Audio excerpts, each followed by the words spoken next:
quais são os principais desafios, Ariel, que tu percebeu enquanto tu estudava aí sobre o CDP, que tu percebeu na parte da implementação? Como a gente fala dessa questão da facilidade de integrar os dados e tudo mais, ainda ele não é um botão mágico que tu clicou e tá tudo perfeito, lindo, funcionando. Tem algumas preocupações que precisam ter. E são preocupações parecidas com até o que a gente fala quando eu vou fazer integrações mesmo. Lembra dos episódios de integração que a gente acabou fazendo? Que eu preciso entender muito bem os dados, né? A modelagem dos dados, o depara.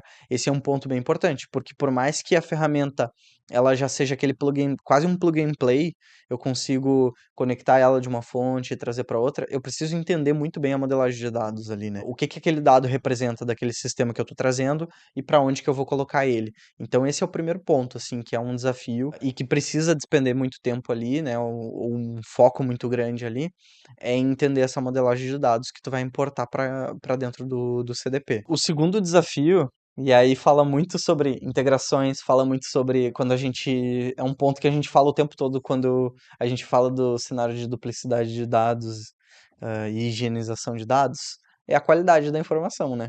Então, se eu tenho um meu CRM onde eu não consigo pegar os dados corretamente do meu cliente, ou eu tenho outros canais que eu não estou pegando os dados estão sujos, não tem validação e etc., isso também, assim, não tem ferramenta no mundo que vai resolver isso daí, né? Sim, Então, é um efeito borboleta dentro do sistema, né? Aquele efeito que 1 milímetro aqui vai virar, é o angular, o hábito angular. Aquela uhum, coisa que tu virou 1 milímetro aqui, vai reverberar em todo o teu sistema, né? é.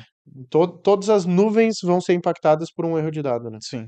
E aí, como, né, eu acho que, assim, são dois pontos principais. Eu tô falando de CDP, que é uma ferramenta de centralização de dados, né, ingestão de dados para tirar insights e tudo mais. Então, o primeiro desafio é a questão da qualidade do dado, né, a informação trafegar para dentro do CDP de forma segura, de forma escalável e com dados válidos, né, com dados significativos para o teu negócio.